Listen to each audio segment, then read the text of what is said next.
Welcome to Camp Peculiar. My name is Aaron, and this is a channel dedicated to visual storytelling using AI art. Today is a special day because we are diving into our series on using the Unity game engine and AI art to tell a short story, a cutscene, a motion comic, any kind of story you want to tell with AI art. We're going to look at how to do that in Unity, starting with today's video. Unlike the other videos on this channel, which you should check out if you haven't, which tend to move at a faster pace and be just about making comics, this series is going to move a lot more slowly. It's going to be more deliberate. It's going to be mostly focused on making short, animated, or motion comic pieces.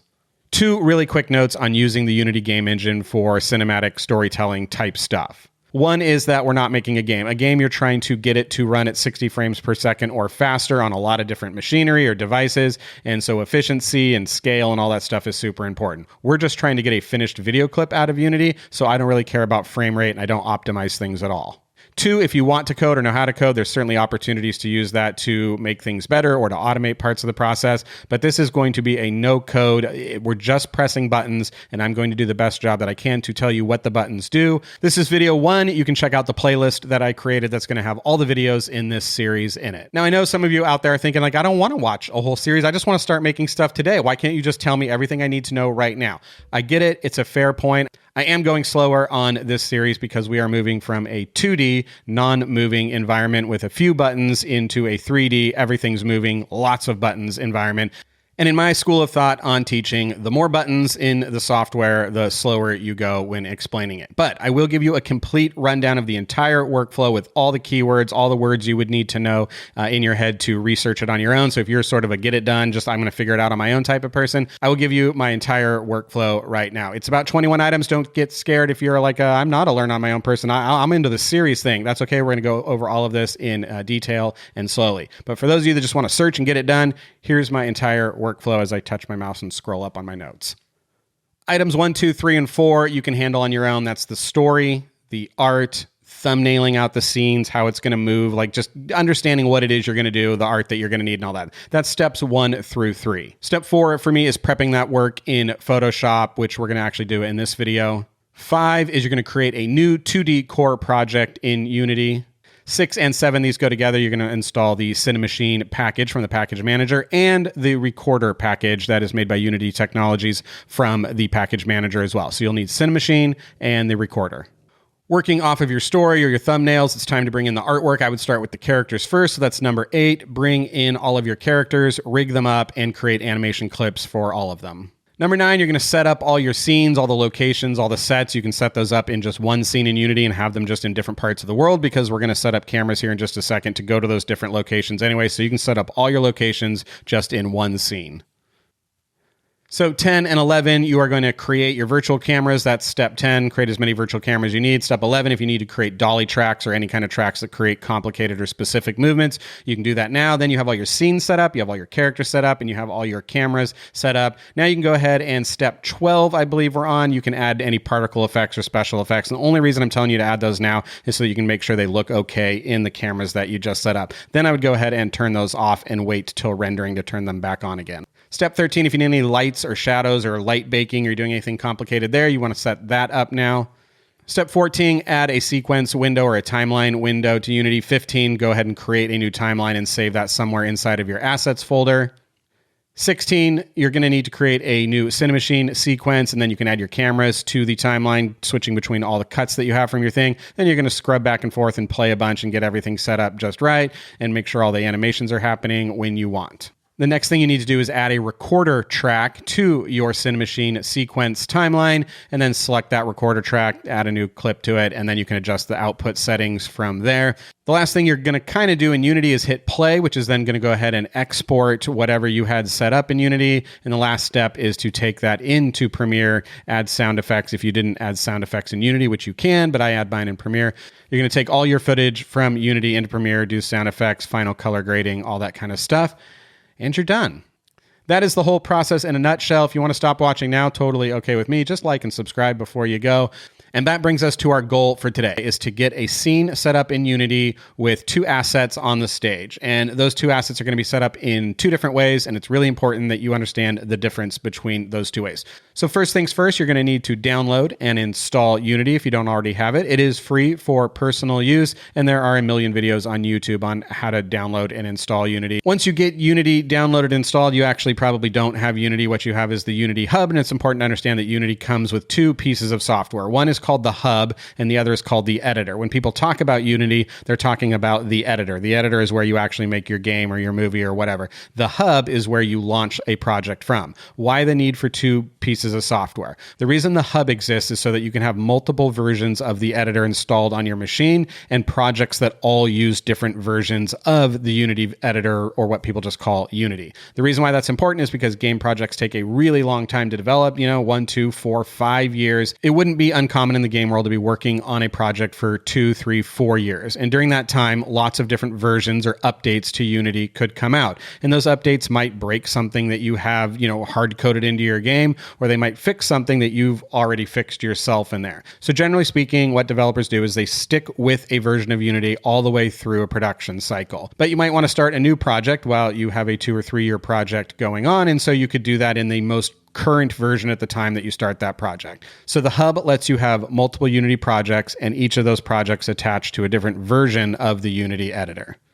So you can just head over to unity.com, click on the Get Started button, scroll past the Unity Pro version to the Unity Personal Edition, and download that. Once you have the Unity Hub installed and opened and you're signed in, you can head to the Installs tab here, and then choose the Install Editor button and pick the one that Unity recommends for your particular operating system, computer, and wherever we're at in the history of Unity editors. Once you choose an editor to install, you'll be presented with the Add Modules window, where you can go ahead and check different types of build environments that you would like to be able to use Unity with. We don't want any of them. We just want the editor, so you can go ahead and make sure all of this stuff is unchecked and then hit install.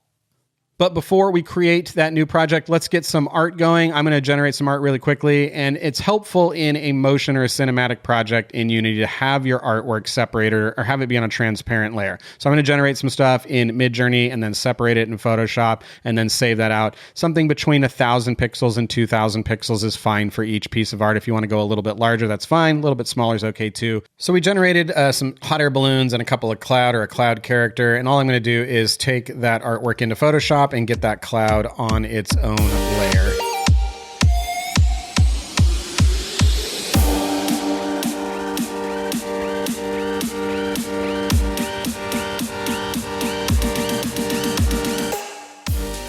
So now from the Hub, I'm ready to create a new project, and that brings up the next most important thing, which is that Unity gives you templates to start from. And there's a lot of templates in there, but there's really just 2 basic types. There's the 2D core template and the 3D core template. And so here's what you need to understand is that, first of all, there's no difference between those templates at all. They're exactly the same thing. And the second thing you need to understand is they're totally different, and there's tons of differences between them. So let me explain really quickly what I mean by that. If you choose a 2D core template, you're still getting Unity and everything with it. It just has certain packages and settings turned on by default that aid in the 2D game development workflow. You could turn off all those settings, change those settings, get rid of the packages that support 2D work that it installs by default, and sort of have a 3D project. And likewise, if you start with a 3D core project, you could install the 2D packages and adjust some of the settings, and you would have a 2D core project. So there's really no difference between the two. Other than that, there is a difference between the two because they come kind of pre-configured for a workflow that makes sense for those environments. So whether or not you choose a 2D project or a 3D project really comes down to one question, and that is if you are going to animate with bones and with skinning a 2D character or really anything. If you're just going to animate something by moving it around, changing its rotation and where it is on the screen, then this question doesn't apply to you. I'm talking about bringing in a 2D art asset that you want to manipulate with skin and bones and have it be able to warp and move its arms and legs and all that kind of stuff. If you're talking about that level of tweening animation, then you're going to want to start with a 2D project. If you don't have any of that going on, all the animation you plan to do is just through basic movements of the object in space or rotation or things like that, then starting with a 3D project is fine and probably recommended. All right, so we installed the Unity Hub. We downloaded a version of the Unity editor. We got some artwork from MidJourney or wherever. We separated that in Photoshop so that we have artwork that's on a transparent background. And we started a 2D core template project in Unity. And we're looking at this blank 2D scene, which we can easily turn into sort of a 3D scene just by moving the camera around. Again, there's lots of YouTube videos on moving and rotating and panning in Unity. So check those out if you're having trouble just sort of navigating the 3D space. The view gizmo in the upper right-hand corner should help you out as well. So a quick overview of the editor really quickly. The main scene area is where we build stuff and play stuff and move things around. The game window is what it's actually going to look like when we render it out or when we hit play here and actually play our game, which in our case is a cinematic. This is what it's actually going to look like. Over on the left, you have a list of things that are in your scene called the hierarchy. Under the project tab here at the bottom, these are all of our assets. And then when we want to adjust properties or settings manually by typing stuff in, we do it in the inspector over on the right-hand side of the screen. So we're going to switch back to the scene tab here. We don't have anything in our scene other than the default camera, which you can see with this icon here. And it's important to note that we're in 2D mode here. And by clicking that 2D button, we can switch into 3D mode. So you can switch back and forth between an orthographic perspective or a 3D perspective there. You can also do it using the orbit and pan controls on the right and these little guys here to help you get to a saved view quickly. So to get our artwork into Unity, we're just going to come down to the project area where our assets are. And it's important to note that these are actual folders on the system. This isn't like Premiere or Audition where it brings in its own filed structure within the program itself, but those folders don't necessarily really exist on your computer. In Unity, this is actually a folder on your computer. So when we choose Import New Assets and choose those, it's actually going to copy them from that location into the Assets folder. So I'll select our two pieces of art and so now we're going to create a ground plane just to have a reference of where we're at in the scene and where things are relative to it. And that's really easy. We can just either right click over here and select create 3D object and then choose plane, or we can go up to game object, 3D object, plane. It doesn't matter which way you do it. And then over in the inspector over here on the right, we can look at the coordinates or where this exists in 3D space. And it's at 3 units by some units by -7 units. We just want it to be at 0, 0 right now, just so we kind of have everything at the center of the world. If you select an object and hit F on the keyboard, it will center your working camera around that object. We're almost to the end of this video. We got Unity installed. We went over the whole process. We got some artwork in Unity. And in the last section here, I'm going to add both those pieces of art to the stage, but I'm going to do so using two different methods. The first method is to just drag it into the scene as a sprite. And that simply involves left-clicking on the art that you would like, holding down and dragging it into the scene. If you drag it over a mesh or some kind of other object you have, it might try to apply it as a texture 2D to that object. And now you can see that our ground plane has become a cloud, and that's not what we want. So when you left click and drag and hold out, make sure that you're not over the top of anything else. And then you have your cloud kind of the way that you like it. And so again, we will zero him out. So we'll go over to the inspector on the right and go 0, 0, 0 so that our cloud is in the center. And we will bring up the rotate gizmo by using these set of transform gizmos on the left. That's translate, transform, rotate, scale, or you can use the keyboard shortcuts, which I will do. And so we'll just kind of move our cloud there and scale him down about like that. And the important thing to just know about this sprite is that it's not geometry, and that if you look at its sprite renderer over in the inspector, it has this order in layer thing. Generally speaking, in a 2D game, it's flat. So the Z control, or where this object exists in Z space, that being the space that goes sort of forward and back through the scene, it doesn't matter. It's always the same size no matter what the Z value is. And that's because we're looking through a 2D orthographic camera, or a camera that doesn't have any perspective to it. And if that's what you want to do, you want to animate just your comic in here as if it were After Effects or Premiere, totally advisable, and that's certainly something that you should do and consider doing. But if you want to make it 3D and give it depth, when we turn off the 2D button here, and we're now looking through a camera that has perspective. So if we look at our cloud and we move the Z now, because we're in a camera that has perspective, he moves back and forth. And that is one way to control depth, the depth of an object in a scene with a 2D object, is using the Z value. It's just not the best way to do it when that object has a sprite renderer. Technically speaking, in Unity, this order in layer field here is supposed to be used to control depth. Let me show you an example of that really quickly. I'll also drag out my hot air balloon as a sprite, and you can see that it's a sprite because it has a sprite render. We will make these scale controls all work together in unison there. So we're looking through a 2D camera and we have two sprites on the stage. And so if I want the cloud to be in front, one of the ways to do that would be to adjust the Z and try to bring it forward until it's in front of the balloon, or to take the balloon and push it Z back so that it's behind the sprite. And you can see it's just popping there. It's not getting any smaller because, again, we're looking through an orthographic camera. But if we set both the Z depth, or where it exists in Z space, to 0, so they're technically at the exact same sort of depth, they're lined up with each other, if you will. The way Unity would prefer that you do this with a sprite render is to use the order in layer. So if I want to make sure the cloud is in front, I'll give it an order layer of 1, and I'll give the hot air balloon 0. If I want to make sure the hot air balloon is 0, I'll just make its order in layer higher, and it will jump in front of the cloud. If I want the cloud now to jump in front of the balloon, I'll change that to 3. Whatever has a higher number is supposed to be rendered on top of the other thing. And that's helpful to know if you're animating just in a 2D camera like this and you're going to do your project in this orthographic view.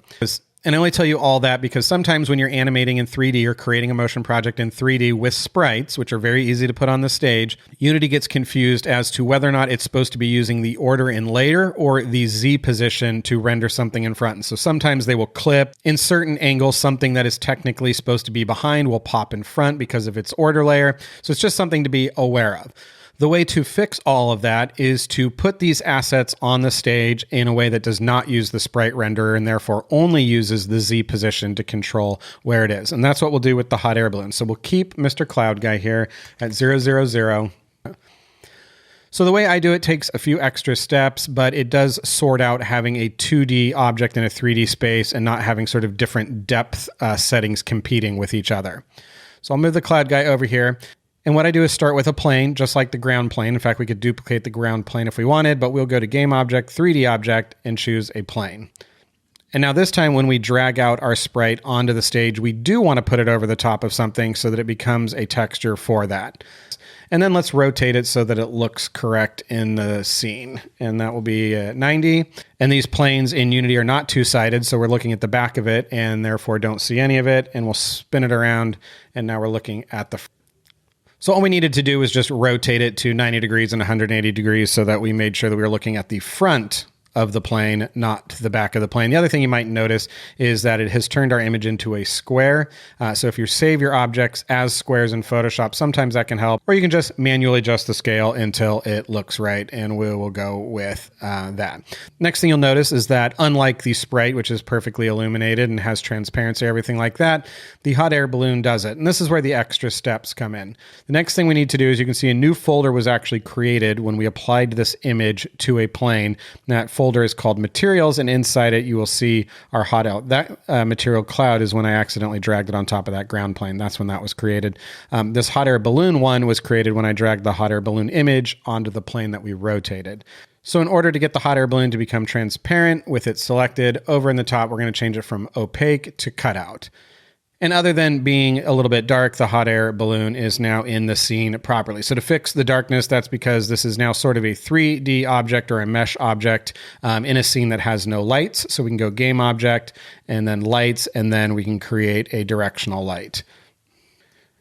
It really doesn't matter where you put directional lights. It matters how directional lights are rotated.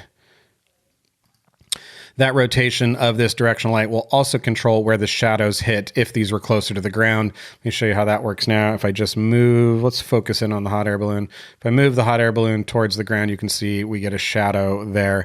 And that is because if I select the directional light, I have shadow type set to hard shadows. By default, it'll be set to no shadows. You could choose soft shadows if you wanted, or hard shadows. And so you might be wondering how to know which to choose. Should you just drag out things and make them sprites, or should you create 3D planes and apply a texture to them and go through the extra steps? And the short answer on that is if you're only going to animate the object through its rotation, scale, or translate, like just moving it around and setting kind of keyframes in motion based on the rotation properties and things like that, then you can start with a 3D object or 3D plane and just apply a texture to it, and you get the free shadows and the lighting and all that. If you plan on applying a rig to one of your characters and doing more complex arm raisey, leg movie, cloud squashy and stretchy type of animations to your project, then you should start with a sprite. So you can see, even though I have a bone system added to the sprite that is the hot air balloon, because it's applied as a texture to a mesh renderer, I can't use the sprite bones skinning system with it. I would have to use the 3D bones system with it, which is a lot more complicated and probably overkill for this type of process. So in short, if you need to animate your character in some sort of complex way, or it has arms and you want to do a walk cycle or breathe cycle or something like that, then it's best to just bring it in as a sprite and then apply bones and skinning to it, which we will go over in a different part of this series. If you're just going to move it around and rotate it, and that's all that you want to keyframe and control, then bring it in as a 3D plane, or create a 3D plane and apply your sprite to that plane as its texture. Hey, thanks for watching Camp Peculiar. If you found this interesting, exciting, educational, entertaining, anything like that, do me a favor and subscribe to the channel and give this video a like. More videos on the Unity series coming out. Let me know what you're working on, or say hi in the comments below, and I will see you next time at Camp Peculiar.